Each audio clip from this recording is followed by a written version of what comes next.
Okay, here's the next example. Evaluate the integrals given that f consists of a line segment and a semicircle. So I shifted that, that's why it's not centered. Let me center that so you can see it better. Okay, third time will be a charm. So if I center that, it's right there. Here we go. So when I say find the integral from 0 to 1, that is 1/2 base times height. The base is -2 and the height is 1. So that is -1. Done. If I say find the area, I want to integrate from 1. Okay, how nice. 1 to 5. From 1 to 5, they told us this is a semicircle. What's the radius? The radius is 2 units. That's half the area of a circle. Pi times the radius squared. So that is 4, that's 2 pi.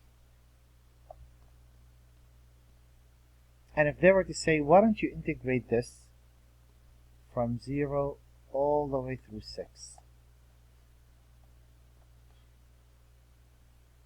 That is 1, that is 1. So that's going to be the -1 plus the 2 pi plus 1/2 base times height. So that's going to be 1/2 minus 1, that's -1/2 plus 2 pi. So for some reason, students believe the integral is always positive because it's area. It's not. An integral finds the area from the x-axis to the function. If the function is negative, that means your area is really moving backwards. That's like you driving in reverse. Properties of integration. So the integral from a to b of a constant, that's simply the constant times b minus a, and you could check that really quickly. It's not that hard to see. If you're looking at y equals c, that's f of x. And if you look at a to b, that's like our train problem. It's very simple. The length of the interval is b minus a, and the height is c. You just multiply those, and there it is. If you're integrating two functions, added or subtracted, you could integrate each component and add or subtract the results. If you have a function times a constant, you could drag the constant, integrate, and then multiply by the constant. So you could do that on addition and subtraction or constant multiplication. The integral of f of x times g of x dx does not equal the integral of f of x times the integral of g of x. That is not true. Don't mix those up. That is not allowed. So, for now, we want to evaluate those integrals. Evaluate the integral by using their graphs and interpret it in terms of area. Okay, well, how does that work? Let's look at the first graph. Do we know how to graph that? Well, yeah, we do. This is a line, starts at -1, rises 1, runs 2, right? Rises 1, runs 2, rises 1, runs 2. And I want it between 1, so the line looks like this.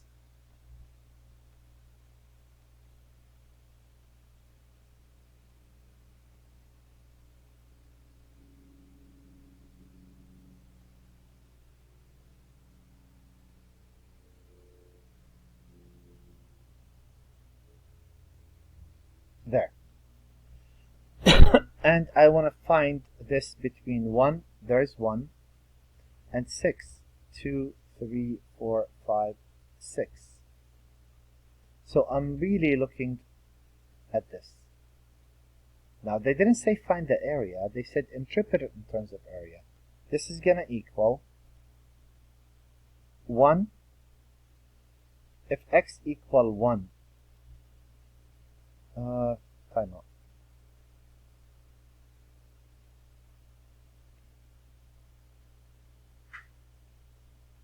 Oh yeah, if x equal 1, I was getting this. Yeah, I was doing it in my head. That would be what? 1/2 minus 1 is -1/2. So this height is -1/2, and this is 1.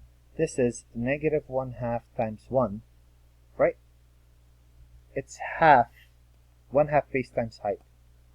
So it's 1/2 base times height, because that's a triangle. And here, 1/2 plus 1/2, that's positive. 1, 2, 3, 4, base times the height. And what's the height? If I put 6 in there, I'll get a 2. So this will be negative 1/4 plus 4. That will be over 4. 16 minus 1 is 15/4. The overall outcome between the positives and the negatives. If they would have said find the area, I would have had to make that a positive. How about here?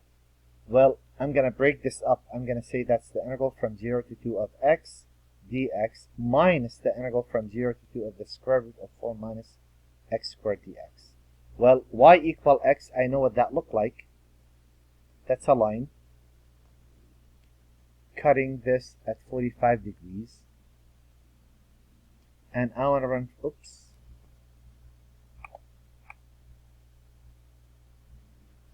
Okay, let me do it again. Running from 0 to 2, right? This is corresponding to this. So that is 2 by y equal x, 2 by 2. My graph is way off. Why is that? Let me fix that. So let me put that right. Oops. What is wrong with me today? Here we go. Let me center that exact there. So y equal x is a line that cuts this exactly at 45 in half. When I say from 0 to 2, there, much better. I'm talking about this area. So that is 1/2 base times height minus this right here. If I want to graph that, I know that's the upper half of a circle with a radius of 2.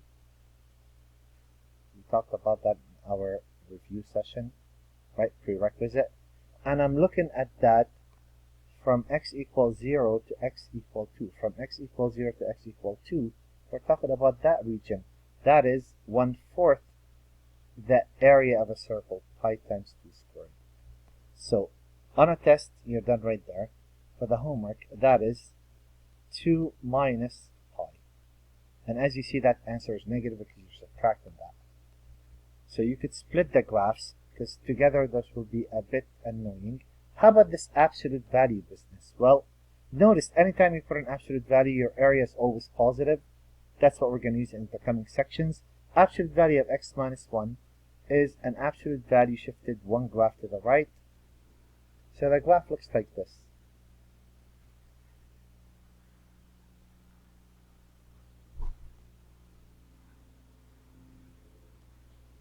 I want to find this area between 0 and 1, 2, 3. So absolute value is always positive. That's the beauty of it. So when we want to find distance, we just plot an absolute value and everybody's happy. That's 1/2 base. Base is 1 and height is 1. Plus 1/2 base from 1 to 3, that's a 2. And the height is, if you put a 3 there, 3 minus 1 is 2. So that is 1/2 plus 2. That is 5/2. And that would be it for this section. I'm sorry, that's not it for this section. There's one more. Almost forgot this fun problem. So, if the integral from 1 to 6 of f of x dx equal 8.6. So the overall. If the integral from 1 to 3 is 6.1, what's the integral from 3 to 6? Now, even though this is not the diagram of this graph, but assume, because this is an overall, you could have walked forward and backward, but let's assume it's simple. Let's assume it's like this. Let's assume you walk, or the integral from 1, 2, 3, 4, 5, 6. Let's assume this is all 8.6. This says the integral from 1 to 3, that is 6.1. Find the integral from 3 to 6. Based on what I graphed, wouldn't you say the integral from 1 to 6 of f of x dx equals the integral from 1 to 3 of f of x dx plus the integral from 3 to 6 of f of x dx? If you fill in the blanks, pretty much you're done. Well, I know what this is. This is the whole area. The whole area is 8.6. The integral from 1 to 3, that's the yellow. That's the blue. I got that to be, what, 6.1? So what must be left for the remaining part? Again, the graph doesn't have to be like that. It doesn't have to be always positive. But the overall, let's just talk about the overall. That works that way regardless. That would be, wouldn't you subtract this from both sides? That's a 2.5. So again, here we're trying to make sure that you understand what integral stands for. An integral finds many things. One of them is distance or area. But to do that, f of x has to be positive. We're assuming that this is always positive. That's the assumption. You could have worked forward 10 miles and backward 1.4 miles. The integral would be 8.6. So we're assume you only walk 8.6 from the starting point. And that's fine, you could do that. And now that's pretty much it for this section.